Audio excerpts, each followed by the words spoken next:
سلمان کی کھجوریں۔ ابن اسحاق نے بیان کیا ہے کہ حضرت سلمان فارسی رضی اللہ تعالیٰ عنہ نے کہا، مجھ سے رسول اکرم صلی اللہ علیہ وسلم نے فرمایا، سلمان اپنے آقا کے ساتھ آزادی کے لیے شرائط طے کر کے معاہدہ کر لو۔ پس میں نے اس سے بات کی اور طے پایا کہ میں اس کے باغ میں کھجور کے 300 درخت لگاؤں گا اور 40 اوقیہ سونا اسے دوں گا، اس کے بدلے وہ مجھے آزاد کر دے گا۔ معاہدہ آزادی لکھ جانے کے بعد ان حضرت نے صحابہ سے کہا، اپنے بھائی کی مدد کرو۔ چنانچہ صحابہ رضی اللہ عنہم نے میری بھرپور مدد کی۔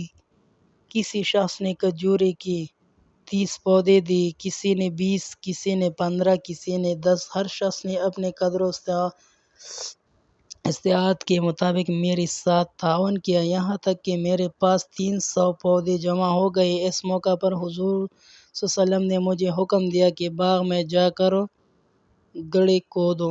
آپ صلی اللہ علیہ وسلم نے فرمایا تھا کہ پودے زمین میں وہ خود اپنے دست مبارک سے لگائیں گے۔ میں نے اپنے ساتھیوں کی مدد سے گڑھے کھودے۔ جب سارے گڑھے تیار ہو گئے تو ان حضرت صلی اللہ علیہ وسلم تشریف لے آئے۔ ہم پودے آپ صلی اللہ علیہ وسلم کے ہاتھوں میں تھامتے جاتے تھے اور آپ صلی اللہ علیہ وسلم انہیں زمین میں لگاتے جاتے تھے۔ آپ صلی اللہ علیہ وسلم نے خود سارے پودے گاڑے۔ اس ذات کی قسم جس کے قبضے میں سلمان کی جان ہے، ان پودوں میں سے کوئی ایک بھی نہ سوکھا نہ مرا، سارے پودے پلے بڑھے اور خوب پھل دیا۔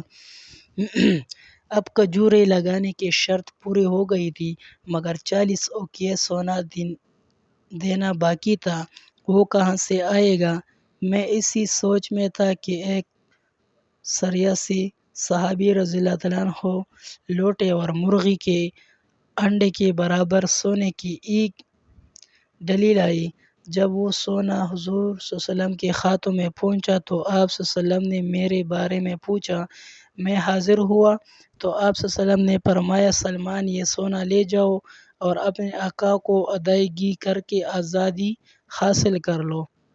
میں نے عرض کیا، یا رسول اللہ صلی اللہ علیہ وسلم یہ کیسے پورا ہوگا؟